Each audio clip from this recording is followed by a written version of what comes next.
많은 언론들이 대통령이 지금 체포 구금돼 있는 상태에서 공수처 조사 과정에 진술 거부권을 행사했다라는 표현을 아무렇지도 않게 쓰고 있더라고요. 진술 거부권, 묵비권을 행사했다. 예전에 뭐 조국 대표가 한 것처럼 진술 거부권을 행사했다. 이런 식으로 표현을 하고 있는데 그거 아닙니다. 왜냐하면 자, 이것에 대한 사법적 판단은 따로 놔두겠습니다. 일단 윤석열 대통령 변호인들이 주장하는 바의 표현을 옮겨줄 필요가 있습니다. 대통령 변호인들은 진술 거부가 아니다. 왜? 대통령 측은 공수처의 체포, 구금, 수사 이 모든 것이 불법이라고 보고 있다. 따라서 공수처 검사들이 3명이 달라붙었잖아요. 그래서 오전에 오후에 또 저녁답에 이렇게 3명이 이렇게 대통령한테 200쪽의 질문지를 준비를 하고 그걸 계속 물었다면서요. 그 질문하고 대답하고 질문하고 대답하고 대답란이 다 공란이었겠지요만은 여기에 대해서 윤석열 대통령 측은 열람도 거부하고 날인도 거부했습니다. 윤석열 대통령 측은 몸은 비록 공수처의 그 정부청사 제5동 3층에 있는 338호 영상 조사실에 앉아 있지만 몸은 비록 거기 앉아 있지만 내가 지금 이 조사에 응하고 있는 것은 아니다라는 입장인 겁니다. 조사에 응하지 않았는데 무슨 진술 거부권이에요. 진술 거부권은. 조국이 했던 거하고는 완전히 차원이 다른 겁니다.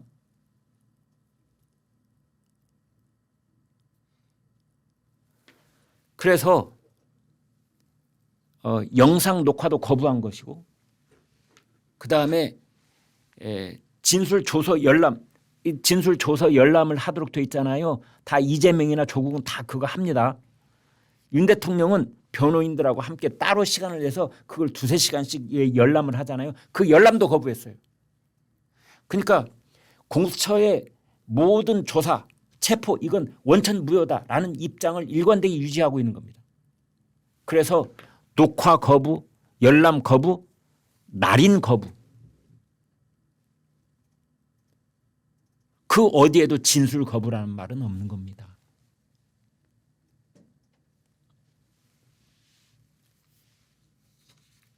그래서 그런 말들도 정확하게 가려서 좀 할 필요가 있다 이렇게 보여집니다. 밤 11시에 윤석열 대통령 긴급 체포하는 것에 대한 체포 적부심에 대해서 서울중앙지법 판사가 기각 결정을 내렸습니다. 그런데 기각 결정이 이유 없다. 딱 한마디더라고요. 이유 없다.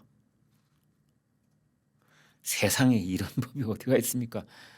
이유 없다니요. 좀 들어봅시다.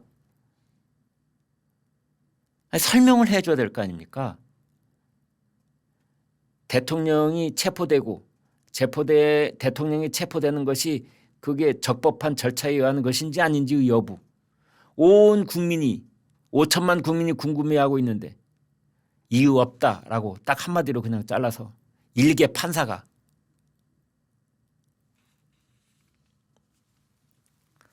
지금 왜냐하면은요 그 윤석열 대통령 대리인단은 2가지 이유로 체포 적부심을 청구를 했거든요. 하나는 공수처에 내란죄 수사권이 없다.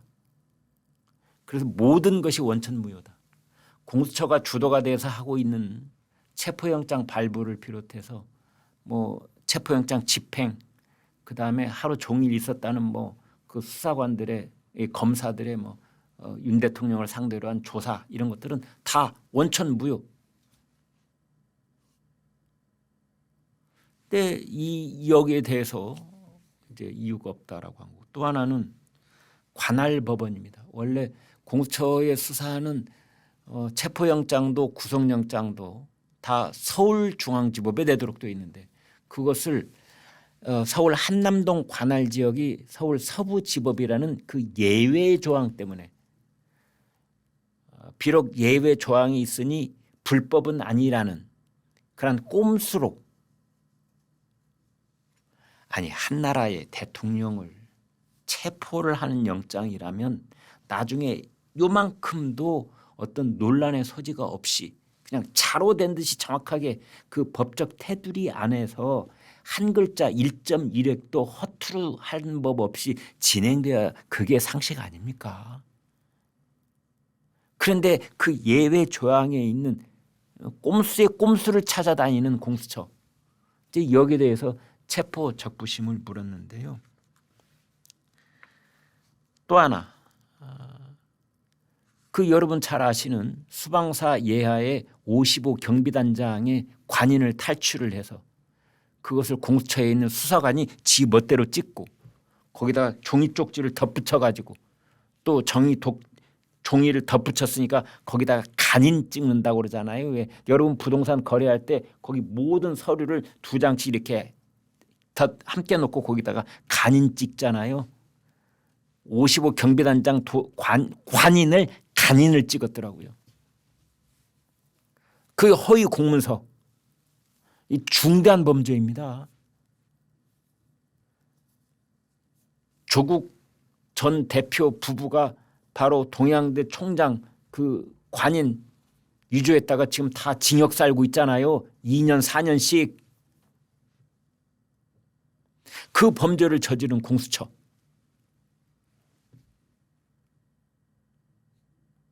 내란죄 수사 권한도 없고 관할주의 규정도 어겼고 그다음에 경비단장 이 관인을 탈취했고 그런데 여기에 대해서 중앙지법 판사가 이유 없다. 한마디로 이것을 기각을 했습니다. 체포 적부심을 말이죠. 공수처는 직권남용을 수사하다 보니 내란죄가 나왔다. 그래서 직권남용과 관련 있는 범죄가 내란죄이니까 내란죄 나도 수사할 권한이 있어 라고 지금 어거지 생떼를 쓰고 있는 겁니다.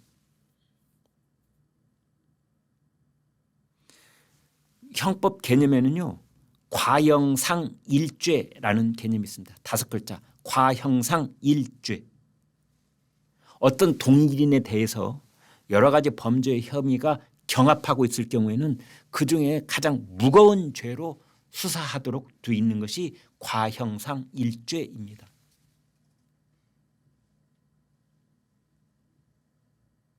가령 교통경찰관이 불법 주차되어 있는 불법 주정 차량에 대해서 이 과태료 딱지를 떼려고 차 안을 이렇게 봤더니 거기 사람 시체가 하나 있었다.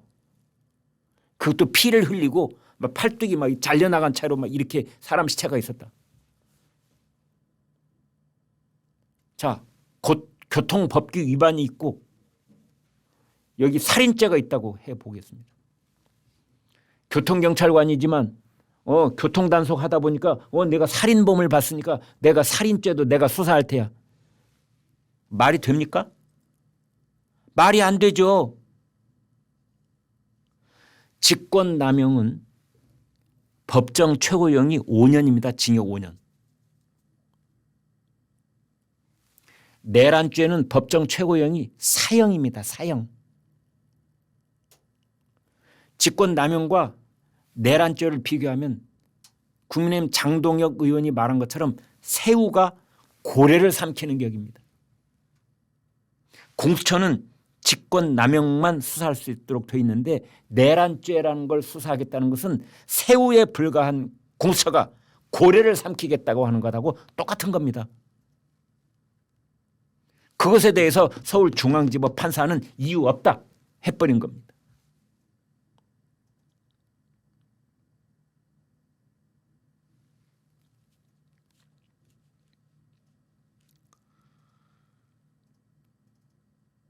공수처가 원래 검찰 특수수사대에서 이첩받을 때 죄명도 내란죄였습니다.